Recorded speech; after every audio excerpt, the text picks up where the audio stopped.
आफिया बहुत कोशिश करेगी कि पैसे दे के इस एमन को ख़रीद ले और उसे कहे कि यहाँ से चली जाए। यानी कि हर रिश्ते को तमाशा और मजाक बनाना कोई इससे सीखे। इसने हर तरह से कोशिश कर ली लेकिन एमन इसके हाथ नहीं बिकने वाली और इसको साफ साफ तो टोक जवाब दे देगी। आप जो हरकतें करना चाह रही हैं ऐसा कभी नहीं हो सकता है। अगर आप ऐसा सोच रही हैं तो ये सरासर आपकी गलतफहमी है।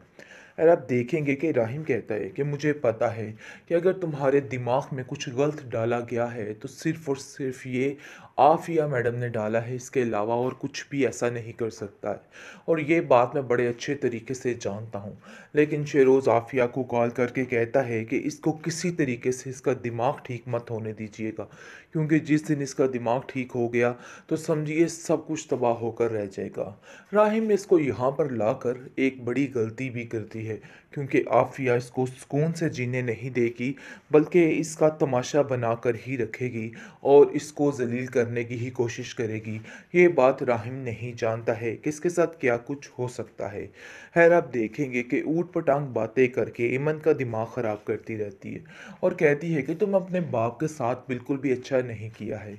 देखो पता नहीं तुम कैसी बेटी हो, कैसे तुम किसी के साथ ऐसे कर सकती हो। अपने माँ बाप को ही इस इंसान के पीछे छोड़ के आ गई जिसने तुम्हें मारने की कोशिश की थी। लेकिन आप देखेंगे कि ईमन आगे से किसी बात का कोई जवाब नहीं देती। कहती है कि मैं अपने माजी की कोई बात नहीं दोहराना चाहती। मैं चाहती हूँ कि मैं जो आने वाली ज़िंदगी उसको अच्छे तरीके से निभा लूँ तो ही बेहतर है। और आप देखेंगे कि राहिम इस चीज़ का यकीन दिलाने की बार बार कोशिश कर रहा है कि वो इस रिश्ते को बड़े अच्छे तरीके से निभाएगा।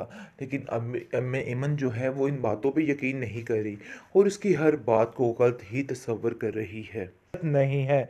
अब खुद ही सारा बांडा फूट जाएगा। जिसको सुनकर आप देखेंगे कि आफिया कहती है कि तुम्हारी प्लानिंग मैं बड़े अच्छे तरीके से समझ गई थी। तुम जो करना चाहते थे तुमने कर दिया है।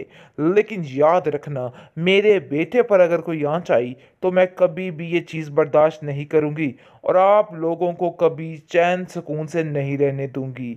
अली नवाज जो है वो अपने बेटे से कहता है कि तुमने ये आखिर ये क्या कर डाला। मुझे तो समझ नहीं आ रही कि मुझे इस तरह से जलील करोगे ज़माने भर के सामने। मैंने कल तक तुम्हारा हर चीज़ में साथ दिया था कि मेरा बेटा कभी कुछ गलत नहीं कर सकता, लेकिन इस लड़की को यहाँ पे लाके तुमने काम खराब कर दिया है और इस चीज़ की माफ़ी तुम्हें नहीं मिलने वाली। ये बात याद रखना। अपने मुफाद की खातिर तुम अपने बाप की सारी इज्जतों की धज्जियां उड़ाते जा रहे हो। आखिर ये क्या कर रहे हो? मैं तुम्हें कभी माफ़ नहीं करूँगा। जिस पर राहिम कहता है कि आपने मेरे साथ क्या किया है, शायद ये बात आप लोग बार बार भूल जाते हैं, लेकिन मुझे ये दुनिया भूलने नहीं देती। लोगों की नज़रें मुझे काटने को दौड़ती हैं और कहती हैं कि राहिम तुम गलत हो।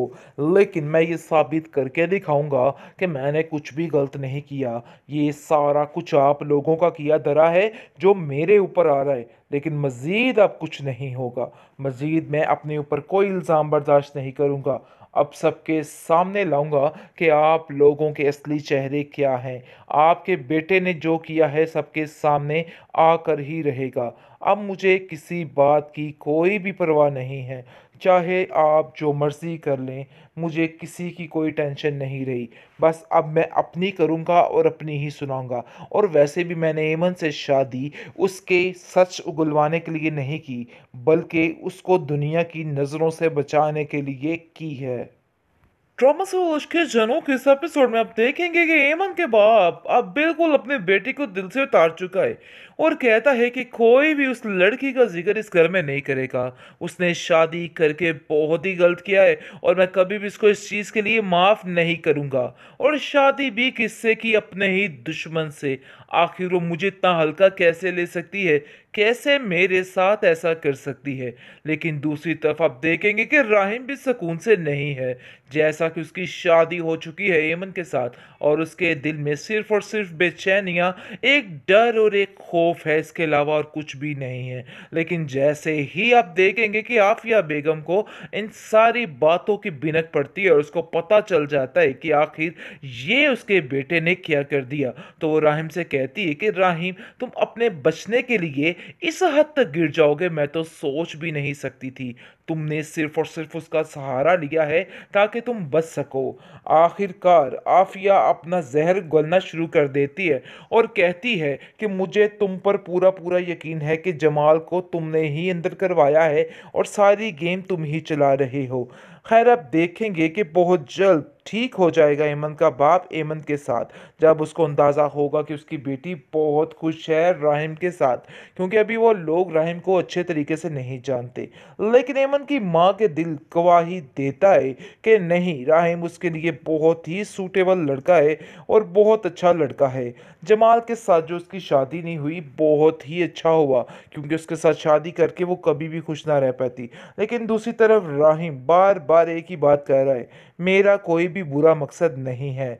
अब सब कुछ याद आ चुका है ईमन को, और अब वो खुद बताएगी कि आखिर हकीकत क्या थी। यानी कि दूध का दूध और पानी का पानी होने वाला है। मुझे कुछ भी करने की, कुछ भी बोलने की ज़रूरत नहीं है। अब खुद ही सारा बांडा फूट जाएगा।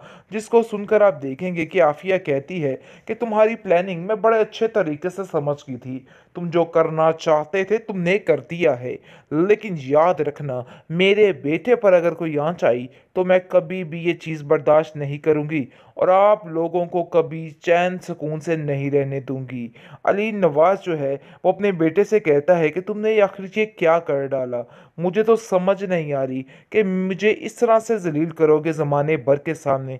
मैंने कल तक तुम्हारा हर चीज़ में साथ दिया था कि मेरा बेटा कभी कुछ गलत नहीं कर सकता, लेकिन इस लड़की को यहाँ पे लाके तुमने काम खराब कर दिया है और इस चीज़ की माफ़ी तुम्हें नहीं मिलने वाली। ये बात याद रखना। अपने मुफाद की खातिर तुम अपने बाप की सारी इज्जतों की धज्जियां उड़ाते जा रहे हो।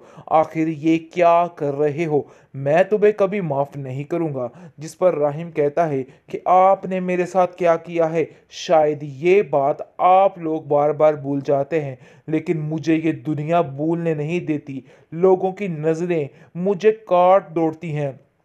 काटने को दौड़ती हैं और कहती हैं कि राहिम तुम गलत हो, लेकिन मैं ये साबित करके दिखाऊंगा कि मैंने कुछ भी गलत नहीं किया। ये सारा कुछ आप लोगों का किया धरा है जो मेरे ऊपर आ रहा है, लेकिन मज़ीद अब कुछ नहीं होगा। मज़ीद मैं अपने ऊपर कोई इल्ज़ाम बर्दाश्त नहीं करूंगा। अब सबके सामने लाऊंगा कि आप लोगों के असली चेहरे क्या हैं। आपके बेटे ने जो किया है सबके सामने आकर ही रहेगा। अब मुझे किसी बात की कोई भी परवाह नहीं है।